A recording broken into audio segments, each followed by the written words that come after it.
Halo semuanya, selamat datang di channel 100 Alur Cerita.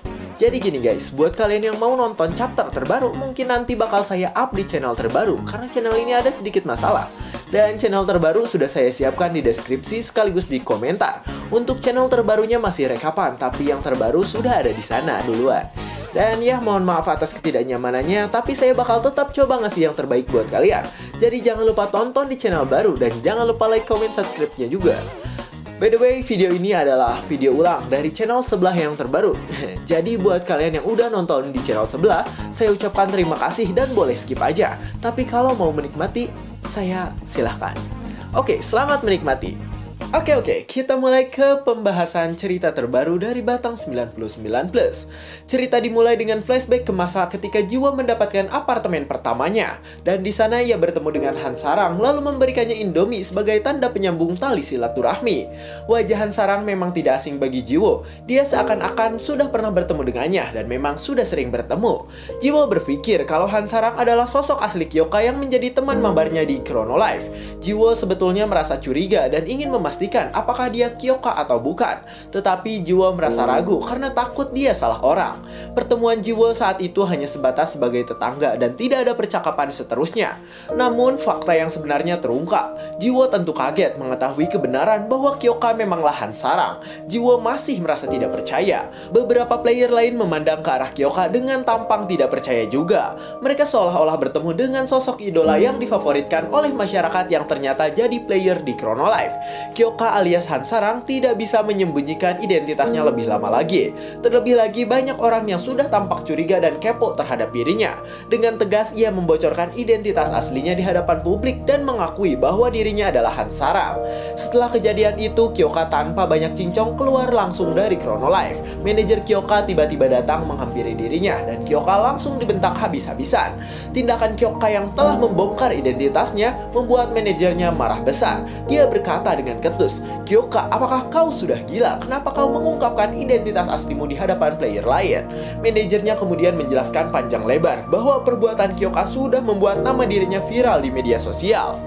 Dia jadi trending topik di berbagai platform medsos. Akibatnya juga banyak wartawan genit yang request pengen interview Kyoka. Tak hanya itu, banyak rumor entah itu buruk atau baik telah beredar di base-base Twitter. Manajer Kyoka juga tambah muak setelah tahu Kyoka mengcustomize atau mengedit avatarnya di Chrono Life dengan penampilan yang sama dengan penampilannya di dunia nyata. Manajer Kyoka tak henti-hentinya menyalahkan Kyoka atas kelakuannya yang konyol dan menurutnya impulsif dan gegabah. By the way, for your information, mengedit avatar itu adalah sebuah fitur yang kalau di dalam game digunakan untuk mengubah penampilan kita. Entah itu dari segi kostum, perhiasan, rambut, dan lain-lain. Di Chrono Life, penampilan karakter boleh disamakan dengan penampilan di dunia nyata. Hal tersebut sudah diatur dalam kebijakan pemerintah. Oke, kembali lagi ke apartemen Kyoka. Kyoka di sana masih dimarahi oleh manajernya. Please ya, kalau mau ubah avatar, at least ubah kayak warna rambutnya, bukannya disamakan. Kayak asli dirimu saat ini. Udah bagus identitas asli Anda tidak ketahuan dan jadi rahasia. Ini malah kau publis ke publik. Kyoka yang mematung masih diam sejuta bahasa meskipun telinganya sebetulnya sudah memerah dan panas karena terus diceramahi. Kyoka lantas angkat bicara. Memangnya kenapa kalau identitas ketahuan? Bukannya dari awal main game, aku tidak pernah menyembunyikan bentuk asliku. Bukankah begitu? Manajer Kyoka yang mendengar hal itu langsung mengernyitkan dahinya. Di tengah ketegangan yang berlangsung dengan manajernya sendiri, Kyoka di sana terus melanjutkan kata-katanya dengan sangat panjang lebar. Manajer Kyoka merasa Kyoka ini sungguh bodoh. Dia menjawab bahwa Kyoka harusnya meng-hide identitas aslinya, karena itu bisa merusak reputasinya di dunia nyata. Kyoka merasa terusik setelah mendengar penjelasan dari manajernya. Dia merasa sudah tidak bisa menahan kekesalannya selama ini ketika menjalankan perannya sebagai public figure. Dengan perasaan yang campur aduk, Kyoka berlari ke kamar dan menutup pintunya dengan nyaring. Sementara itu manajernya tidak bisa mencegahnya. Kyoka memang anak yang keras kepala dan susah dibilangin. Dengan ekspresi jengkel, manajer Kyoka tampak ilfil dengan tingkah laku Kyoka yang merepotkan dan membebankan. Di dalam kamar, Kyoka yang merasa liar akan semua ini tidak punya pilihan lain untuk menenangkan stresnya selain mengambil alat VR dan kembali ke Chrono Life. Sembari terisak, Kyoka memasang VR-nya kembali dan mulai mengaktifkan tombol power supaya bisa login. Tanpa berlama-lama, gawai VR berhasil diaktifkan dan suara komputer dari dalam VR menyampaikan bahwa proses verifikasi login telah berhasil. Kyoka masuk ke Chrono Life. Beberapa detik kemudian adegan akan beralih jauh ke masa lalu, menampilkan sebuah bangunan menyerupai rumah gedung yang di depan halamannya terdapat papan seluncur, ayunan, dan beberapa alat permainan anak. Sayup-sayup terdengar suara nyanyian merdu yang berasal dari rumah tersebut. Di sanalah Hansarang kecil atau Kyoka Junior sedang berdiri sambil memegang mic, dan dari lirik lagunya kita bisa tahu kalau lagu yang dinyanyikan Kyoka bukanlah cicak-cicak di dinding diam-diam merayap. Di hadapan anak-anak PAUD yang mungkin merupakan teman masa kecil Kyoka, Kyoka tampil dengan penuh percaya diri. Nada suara Kyoka tidak ada fals-falsnya sama sekali. Everything is perfect. Bocil-bocil itu memandang Kyoka dengan takjub dan tak mengedipkan mata sedikit pun. Mereka terhipnotis oleh suara dan penampilan Kyoka yang begitu menarik dan mempesona. Kyoka berseri-seri karena melihat teman sebayanya menikmati musik yang dia bawakan. Sepertinya dari sini kita tahu kalau Kyoka memang punya bakat nyanyi sejak kecil. Sejak usia 5 tahun, Kyoka sudah mulai memamerkan kelebihannya dalam bernyanyi. Dalam perjalanannya tersebut, kelebihan Hansarang mengantarkan dirinya di industri musik. Di usia 5 tahun, dia memulai karir sebagai penyanyi cilik. Lewat acara Korea Mencari Bakat, nama Hansarang mulai dikenali banyak orang. Kelebihan Kyoka telah memikat dan memukau banyak pendengar. Dia bahkan dijuluki sebagai anak yang jenius, penyanyi yang datang dari surga, dan sebagainya. Sungguh perfect children goals banget. Di antara musisi-musisi yang lain, Hansarang lah yang paling unggul dan nomor wahid. Sosoknya sudah ada di hati penggemar. Perjalanan karirnya melesat begitu cepat. Meskipun karir Hansarang sangatlah maju dan bersinar, dari balik layar Hansarang tidak memiliki kehidupan yang begitu mulus. Mungkin inilah sisi gelap dari seorang idol. Kehidupan di belakang layar tidak seindah dengan kehidupan di depan layar. Hansarang kecil sering menangis dan kesepian di dalam kamarnya. Masa kecilnya tidak seperti masa kecil anak-anak pada umumnya. Dia tidak pernah keluar bermain seperti anak-anak lainnya. Hansarang kecil memiliki ibu dan ayah lengkap sekali. Namun mereka seperti tidak peduli pada kebahagiaan Hansarang. Kata orang tua sepertinya hanya formalitas saja. Hansarang memiliki orang tua yang cuek dan kaku. Hansarang kekurangan kasih sayang dan perhatian dari orang tuanya. Sosok orang tua yang seharusnya menyayangi, memperhatikan, dan menjaga dirinya seakan-akan hilang dan tak pernah ada. Mungkin ini semua karena uang. Orang tua Hansarang lebih mencintai uang dibandingkan dirinya. Mereka hanya peduli pada harta yang didapatkan hasil dari kerjanya Hansarang sebagai penyanyi belia.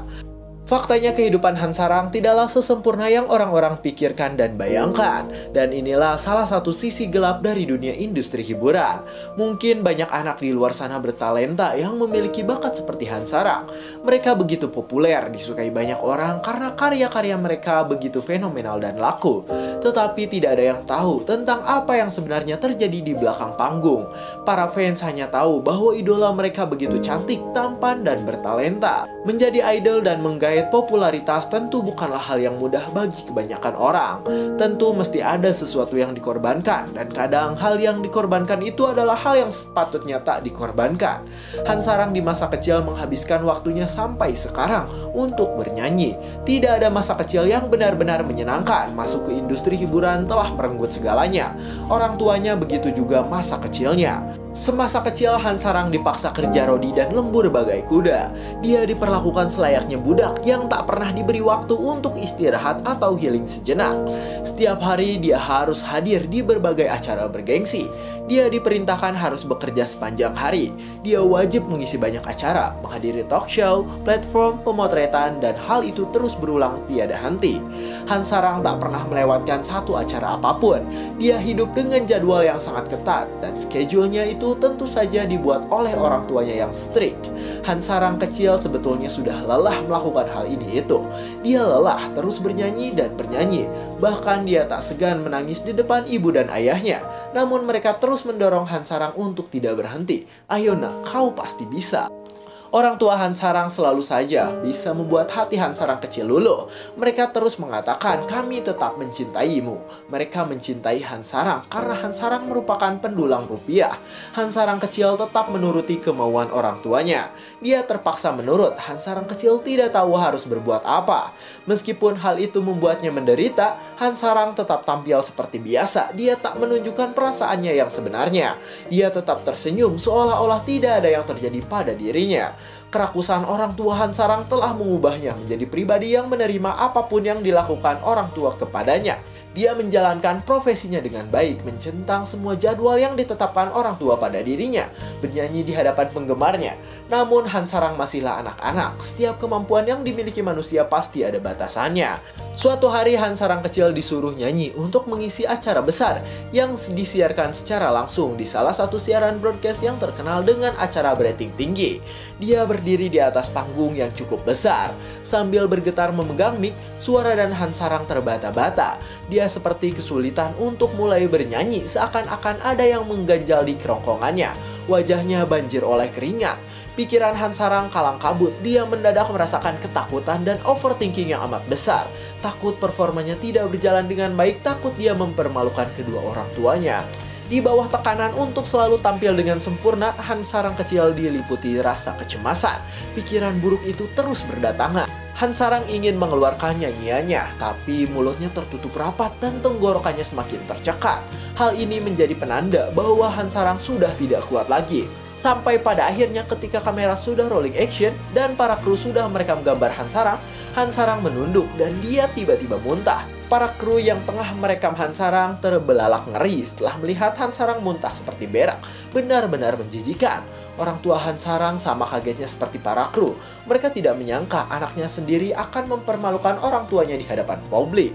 Hansarang terbatuk-batuk mengeluarkan semua isi perutnya. Sementara itu tidak ada satupun kru yang maju untuk menolong Hansarang atau menghentikan siarannya. Hansarang menangis karena kesakitan. Dia berusaha memanggil ibu dan ayahnya, berharap mereka akan menghentikan siarannya dan membawa pulang ke rumah untuk beristirahat. Ayah dan ibu Hansarang tidak bergerak sedikit pun, bahkan sejengkal pun tidak. Mereka malah menggelengkan kepala dan mengusap dahi seakan-akan hal memalukan telah terjadi barusan. Bukannya menghampiri Hansarang dan membawanya ke puskesmas secepatnya, mereka malah memandang Hansarang dengan tatapan penuh kekesalan. Untuk kesekian kalinya, Hansarang diperlakukan seperti budak. Tak ada satupun yang menghampirinya. Orang tuanya hanya diam dan Hansarang hanya bisa melihat mereka sambil menggigit bibir. Dan apa yang telah dilakukan kedua orang tuanya itu sudah terlalu kelewatan. Hansarang sesenggukan orang tuanya sudah menyakiti dirinya. Dan kini luka yang mereka timbulkan tidak akan pernah hilang selamanya. Scan beralih ke masa kini. Kyoka masuk ke portal Chronolife dan dia duduk di atas tebing. Masa lalu telah menghantui pikirannya kembali. Meskipun masa lalu itu sudah berlalu, Hansarang atau Kyoka tetap tidak bisa melupakan setiap hari yang dia alami di masa kecil. Pekerjaan yang diberikan oleh orang tuanya telah membuat kehidupannya bagai di neraka. Sampai saat ini Kyoka masih merasakan kalau kejadian itu seperti baru saja terjadi kemarin. Pikiran Hansarang terus menerawang ke masa lalu, tapi dia tiba-tiba teringat akan pertemuannya dengan Jiwo. Jiwo memberinya sehelai syal hangat yang sampai saat ini masih dia kenakan. Pemberian Jiwo cukup membuat hatinya mencair. Kyoka merasa cukup tenang ketika ada orang yang meskipun dia bertingkah aneh, memberikan secercah perhatian. Di tengah lamunan, Kyoka dikejutkan dengan kedatangan seseorang dari arah belakang, dan ternyata orang itu adalah Jiwo. Jiwo merasa lega karena ternyata Kyoka tidak kemana-mana. Dia sudah mencari Kyoka karena takut Kyoka kabur entah kemana dan gak pulang-pulang. Meskipun Kyoka sudah ditemukan, tetapi Jiwo tetap merasa cemas terhadap kondisi Kyoka saat ini. Dia khawatir Kyoka kenapa-napa. Dia bertanya, "Kenapa kamu tiba-tiba pergi? Bikin aku takut saja." Dengan nada datar dan tubuh yang lesu, Kyoka menjawab bahwa ia hanya ingin menghilang dari keramaian. Ia ingin sendiri. Kyoka merasa tidak ingin melakukan sesuatu. Situasi itu menjadi sedikit canggung. Jiwo tidak tahu harus ngapain karena tampaknya dari cara menjawab Kyoka sedang bad mood dan tak bergairah, seperti kehilangan motivasi. Jiwo bertanya pada asisten pribadinya atau Urus apakah ada yang salah dengan dirinya atau tidak. Urus pun menanggapi mungkin Jiwo sudah membuat Kyoka marah. Jiwo heran dan mengernyitkan dahinya. "Hah, mengapa aku salah? Emangnya dosa aku apa?" Urus pun langsung berbisik bahwa Jiwo benar-benar tidak peka dan tidak bisa mengerti perasaan wanita. Jiwo yang mendengar hal itu langsung kebingungan. Dia tak tahu harus berbuat apa karena dia sendiri belum pernah berurusan dengan wanita yang sedang bad mood, ngambek ataupun pundung. Urus pun di sana menyarankan Jiwo agar Jiwo meminta maaf kepada Kyoka karena Jiwo telah berbohong. Karena mungkin itu bisa menyelesaikan masalahnya. Jiwo sebetulnya agak gengsi untuk minta maaf ya karena dia belum yakin apakah dia salah atau tidak. Tapi daripada mancing masalah mendingan minta maaf, begitu pikirnya. Dia lalu mendekati Kyoka dan berdoa. Dehem. Dengan sedikit malu-malu kucing, Jiwo meminta maaf ditakutkan Jiwo sudah melakukan kesalahan tak sengaja maupun disengaja pada Kyoka. Kyoka hanya diam dan tak bereaksi, tapi dia mendengarkan permintaan Jiwo dan ingin menunggu apa yang selanjutnya akan dikatakan Jiwo. Jiwo melanjutkan pembicaraan. Maaf ya, aku emang dari awal gak bermaksud buat bohong kalau level powerku plus. Aku tadinya suatu hari ingin memberitahumu, tapi aku menunggu waktu yang tepat. Dalam hati, Kyoka mengira apa yang dipikirkan Jiwo tentang dirinya benar-benar tidak ada hubungannya dengan apa yang ada dalam pikirannya. Kyoka sebetulnya sedang memikirkan masa lalunya yang membuatnya sedih, tetapi Jiwo malah berpikir kalau Kyoka marah padanya. Tapi Kyoka tidak merasa keberatan. Kyoka berpura-pura marah pada Jiwo. Dia merespon, "Kamu pikir dengan minta maaf bisa menyelesaikan masalah?" Jiwo pun merasa gelagapan. Kyoka berdiri dan terus mengulang apakah dengan kata maaf itu cukup. Jiwo merasa tidak tahu apa maksud dari perkataan Kyoka. Dia memang tidak bisa memahami isi hati para cewek. Terlebih lagi, Kyoka malah membuat Jiwo semakin panas diri.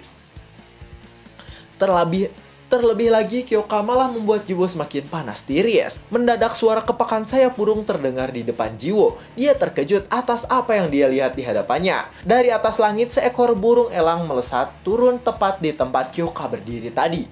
Kukunya yang sangat tajam terlihat jelas, mampu menyobek tubuh manusia saat itu juga. Di waktu yang sama, cengkraman si burung rainbow tersebut sengaja ditargetkan untuk menangkap Kyoka yang belum selesai ngomong dengan Jiwo. Jiwo panik dan kaget betul setelah mendapati Kyoka yang dipanggil Kapten Love langsung pingsan setelah burung elang itu mencengkram tubuhnya. Ukuran burung itu sangatlah gede, ukurannya sekitar 5 kali lipat dari ukuran tubuh manusia biasa. Dia memiliki ekor yang sangat panjang dan paruhnya dililit oleh semacam tali yang berarti ada seseorang yang tengah mengendalikan burung tersebut. Dan benar saja, di sana ada seorang bule yang sedang duduk di pangkuan burung memegang tali pengikat untuk mengontrol burung tersebut. Si penculik datang dengan santai dan tidak merasa berdosa telah membuat Kyoka pingsan dicengkram. Urus kaget setengah mati melihat sosok pemuda yang bukan berkalung sorban tersebut. Dilihat dari lirikan matanya, Urus seperti mengenal penculik tersebut. Wajah pria itu tidak asing bagi dirinya. Jiwo mengkhawatirkan kondisi Kyoka. Jiwo menyuruh si penculik untuk turun dan melepaskan Kyoka sekarang juga. Tetapi si penculik berusaha untuk kabur dan tidak menghiraukan kata-kata Jiwo. Dengan senyum sok keren, si penculik menjawab, "Duh, maaf ya Bang Hiro, dengan level plus, aku pinjam dulu Kyokamu. Ada fans yang mau ketemu sama Kyoka, jadi bye-bye." Mendengar si penculik ngomong dan ingin kabur membuat Jiwo emosi dan terpaksa mengeluarkan jurus tongkat bin ajaibnya. Jiwo dengan murkanya berkata, "Hei, sini kau." Urus berusaha menghentikan niat Jiwo yang ingin melakukan perlawanan. Jiwo tidak boleh melawan pria tersebut karena pria tersebut bukanlah orang biasa. Jiwo dengan kalah menjawab, "Tenang saja, aku tahu siapa dia." Dan dengan cepat ia langsung berkata bahwa ia mengeluarkan vertical strike. Jiwo menyemburkan api neraka dari bali tongkatnya dan berusaha mengenai si pria penculik Kyoka. Sesaat sebelum serangan api itu mengenai sosok penculik tersebut, dia sepertinya sudah tahu Jiwo akan melawannya. Si penculik menganggap serangan Jiwo tadi terlalu berarti baginya. Serangan Jiwo tidak bakal mempan padanya karena dia juga punya kekuatan sendiri yang bisa membuat serangan itu memantul ke pengirim serangannya. Dengan hentikan jari dan sedikit jampe-jampe ala sihir, si penculik mengaktifkan kekuatan miliknya. Dia mengeluarkan skill refleksi seperti cermin yang mana serangan Jiwo yang hampir mengenai si penculik berhasil ditahan oleh cermin biru yang tiba-tiba muncul atas kehendaknya. Sontak serangan Jiwo melesat dan semburan api tersebut malah terpantul tak bisa menembus cermin. Pantulan semburan api tersebut malah mengarah kepada Jiwo dan akan meluluh lantakan dirinya. Jiwo merasa ngeri melihat semburan api tersebut menghadap ke arahnya, seakan dia bagaikan meteor yang akan membinasakannya. Semburan api berhasil dipantulkan ke permukaan bumi hingga kecepatannya yang sangat dahsyat membuat semburan api tersebut terdorong ke belahan bumi yang lain sehingga menembus atmosfer bumi dan luar angkasa. Jiwo merasa kaget melihat kekuatan yang maha dahsyat tersebut. Semburan api hasil pantulan telah membuat permukaan bumi seperti memang sudah dihujani meteor. Bahkan gunung di belakang Jiwo rusak parah saking damage powernya tidak ngotak. Urus yang melihat hal tersebut panik bukan main dan buru-buru menghampiri Jiwo untuk memastikan keadaan Jiwo. Jiwo tampaknya masih hidup sambil memegangi tongkat dedemitnya, tetapi lengan kirinya sudah buntung entah kemana.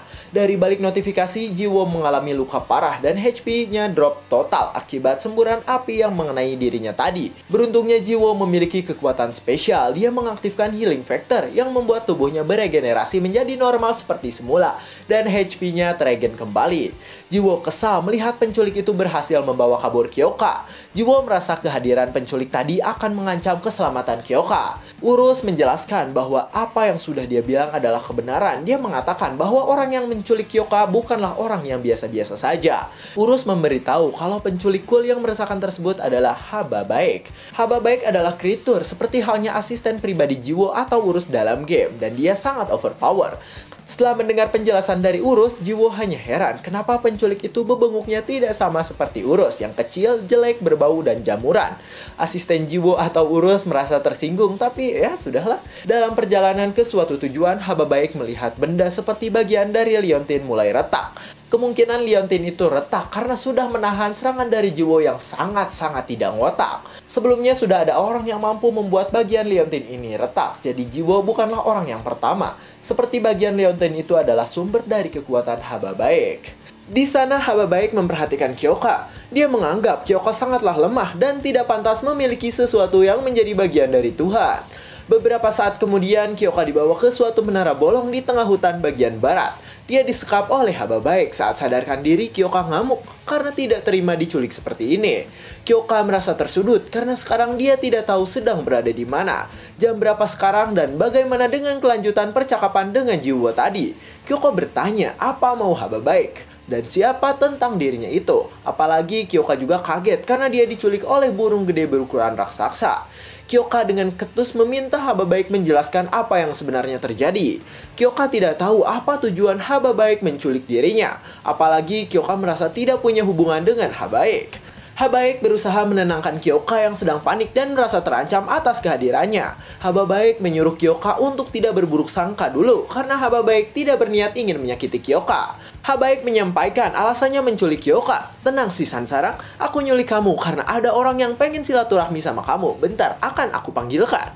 Kyoka terperanjat setelah Haba Baik memanggil namanya. Dia heran kenapa Haba Baik bisa tahu namanya. Dan siapa pula orang yang ingin ketemu dengannya. Apakah fansnya? Bukannya fansnya gak perlu pakai nyulik segala. Dari belakang Haba Baik datanglah dua orang yang menghampiri Kyoka. Wajah mereka berdua sepertinya tidak asing bagi Kyoka.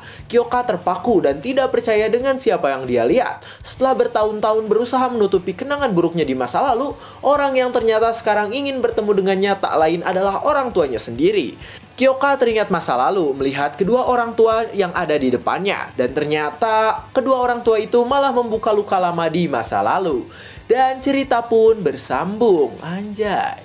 Pelajaran yang bisa diambil dari cerita kali ini ialah agar kita tidak melihat sesuatu dari luarnya saja. Karena seperti Kyoka yang mungkin terlihat senang dan semangat dari luar, tapi aslinya ia hancur dari dalam. Asik. Saya 100 alur cerita, jangan lupa like, comment, subscribe, dan share ke teman-temannya. Terima kasih telah menonton sampai akhir dan sampai jumpa di kesempatan berikutnya.